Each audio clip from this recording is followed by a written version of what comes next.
Chester and Gus by Cammie McGovern. How to tell a joke. I'm telling you, Mark, Gus wasn't even in the room when Penny showed me that trick. Sarah's been smiling the whole time she's told Mark the story about our school visit today. I know he wasn't, and I never showed him the trick because I would have assumed Gus doesn't understand what praying means. Obviously he does, and the kids loved it. But how did Gus know Chester could do that? Mark thinks about it. He was listening outside the door when Penny was here. Maybe he's more interested in chess than we thought. That's the only explanation that makes sense. He was listening in when Penny told me all this, which means he understands so much more than we ever thought. He understands a joke. He even had great timing. He waited until the last second when Miss Winger had essentially said, "Show's over," and then pulled out the last act. Mark smiles and shakes his head. And Gus really put his hands together? Yes, with the whole class watching. I don't know if it would make any difference if I told her. I don't think Gus overheard your conversation. I'm pretty sure he just heard me. We hear each other sometimes. Would that make her feel better or worse? I'm not sure. How to worry. The next morning, I accidentally eat breakfast so quickly I forget to taste it. Then I sit by the front door and wait to go to school again with Gus. No one explains anything until Sarah comes back for her cup of coffee and says when she almost trips over me, "Oh, Chess, I'm sorry. You're not coming today. We're not going to school. Gus has a doctor's appointment in Hartford. Dogs can't come to the doctor's office." I wish I could tell her that I know all about doctor's office. I can press door openers and stand back so they don't hit me. I can help with elevators. I can't tell her this, of course, so I'll wait at home all alone all day, listening to the radio and mysterious stories interspersed with weather predictions that make me more and more anxious. Heavy rain will make driving conditions difficult is not what you want to hear over and over. When all your people are in a car somewhere and you've had to pee since right after breakfast. You don't want to listen to rain or smell it or hear car horns in the distance honking. When Mark finally comes home, I'm happy until he says, "Hey, where are the others, Chess? They should be home by now." It's also not what you want to hear. I don't go back to my bed because lying on the floor makes it easier for me to hear and feel when a car comes in. I keep waiting for hours, it seems like. Finally, Sarah's car comes in. I smell them before the door even opens. I'm so relieved and happy. I dance around in circles, dribbling pee, though Mark just let me out a little while ago. "Oh, sweet Chester," Sarah says. "Were you worried? You shouldn't have worried. We just hit traffic coming home, that's all." Mark hugs Sarah and she tells him more. The doctor kept them waiting forever and ordered 2 tests they had to do then, or else drive all the way back next week. "Did they tell you anything?" Mark asked. We have to wait. For now, we have periodic incontinence on top of everything else." I don't know what incontinence means, but I wonder if it has anything to do with the way Gus smells like urine sometimes. It's a smell I love. It makes me follow him around and sit outside his bedroom just to enjoy that cloudy aroma. I told the doctor it happens 4 times in the last month, and it doesn't seem related to stress. He's checking urinary tract infections and some other things, kidney stones, bladder function. I only understand that something new and worrying is happening with Gus. I go and sit near him. He doesn't have his wonderful urine smell now, but it's okay. "This is what always happens, isn't it?" Sarah says to Mark, though she's looking at both of us. "We have one great day that feels like everything's changed, and then the next it feels like nothing has." Non-breakthroughs. It's Monday when I finally get to go back to school. Sarah tells Gus, "Chester will only be there for 2 hours. He won't stay the whole day. We're doing this a little bit at a time so everyone can adjust." It's not me Sarah was worried about. She ruffles my ears and touches my nose and whispers into the top of my head, "You're a good dog, aren't you?" She's worried about Gus. This morning he woke up with that wonderful smell all over his bed. It made her sad, so I sat near her while she changed the sheets. I don't mind the smell, I try to tell Gus. In fact, I like it. But he either isn't listening or can't hear me. It's hard for me to predict what he hears and what he doesn't. Maybe he's answering and I can't hear him. Ever since our joke at school, we haven't talked to each other at all. I tried to tell him, "Good job telling me to pray at school. You made your mom really happy." He didn't answer me, or else I couldn't hear him. I'm starting to think I know how Sarah feels. It's sad to have something feel like a breakthrough, and then maybe it isn't. Miss Palmer. I'm surprised it turns out you can learn a lot going to school. For instance, I learned the reason Miss Winger waited for so long before letting me come to school wasn't because of any kids in the class. It was because of Miss Palmer next door, the other fifth grade teacher who sometimes says loud enough for me to hear that she doesn't believe in therapy dogs. Most of Miss Winger's class goes over to her room for math, but I never go because she says no dogs are allowed in her class. I overhear her talking to Miss Winger. I can't control what you do, Marine, but no, that dog isn't coming into my classroom. He's a distraction, that's all. This isn't any weird work he's doing. Even though Miss Winger said, okay, that's fine, I'll keep him here with me then. Miss Palmer wanted to keep talking about it.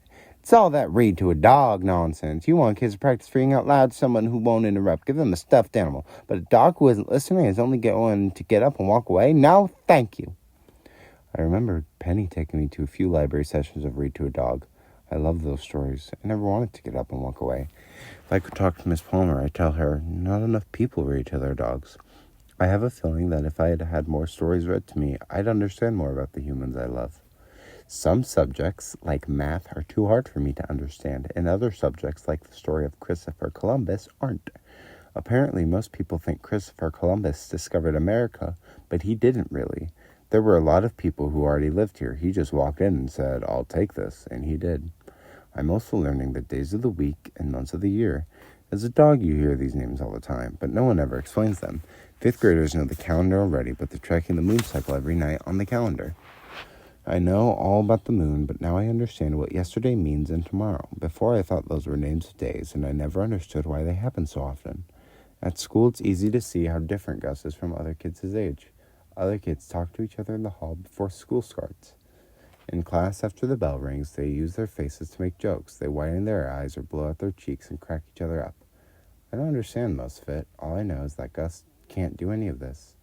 At school, he never laughs what the other kids are doing. Instead, he laughs at things going on in his head.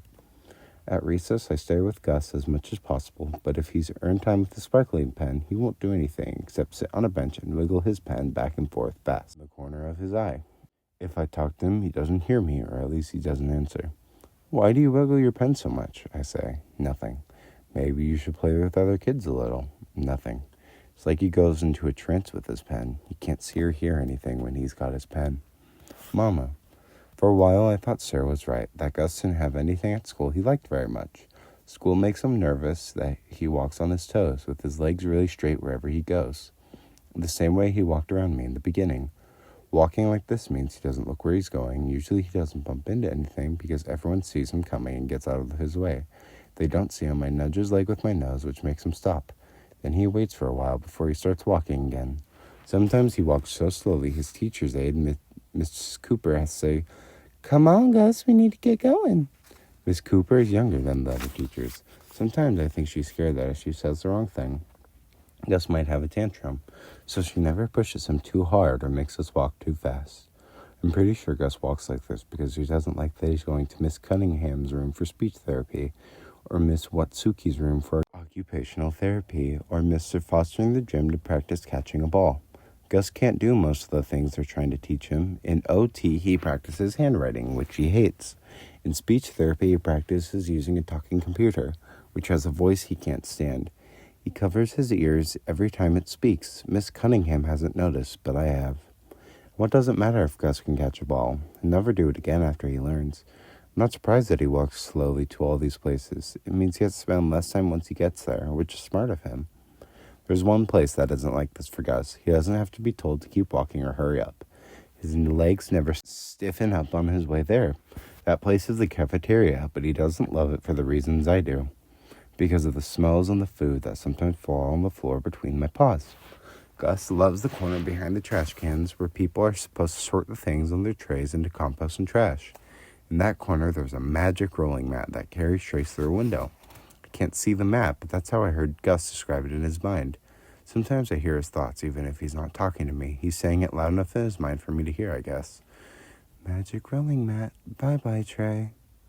I can see the tray move and then disappear. It's a good trick. If I was younger and not trained, I might even bark at it because it scares me a little seeing things disappear. But that's not Gus's favorite part. His favorite part is when the face of a woman, brown like me, with silver hair, peeks through the black plastic ribs and smiles at him. Every day she smiles and says the same thing. How's my boy? She has a beautiful smile even though she doesn't have as many teeth as most people do. You come on back here now and say hello to me. She always waves, and he always walks around the corner of the doorway of a room where she stands and waits for him. Her name is Mama, and she wears a white apron over a long, brightly colored dress. "You stand right here and keep me company," she says. I don't know if she can hear Gus talk to her the way I can. At first I thought she must, because she answers the questions I know he asks. "I can't put this tray in yet. I need to fill it with more glasses," she'll say, or "almost ready with the silverware, not quite." Gus loves these updates. He loves her machine with its steam and all the buttons and hissing sounds. He'd like her to show him exactly how it works, but he doesn't know how to ask her out loud. Still, she understands to show him parts of it. "This button here, that starts the dryer," she'll say.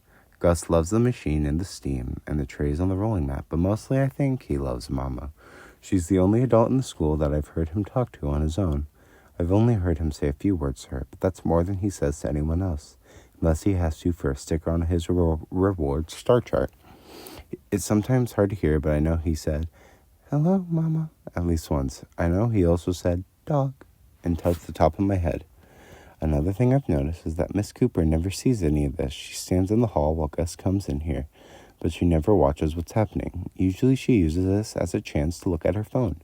Sometimes I think Miss Cooper is more interested in her phone than she is in Gus. She is definitely not as interested in Gus as I am, because she doesn't see the way Gus and Mama talk to each other with their eyes and their smiles. She's never noticed that Gus does have something he loves at school. I wish I could tell Sarah. I wish Sarah could see the way Mama and Gus smile at each other. I wish she knew that Gus once said hello and introduced me. He never gets stickers or stars for doing any of that. He gets smiles from Mama, which is all he wants. I know it would be a relief to Sarah if she knew this, because it's not just something he loves, it's someone.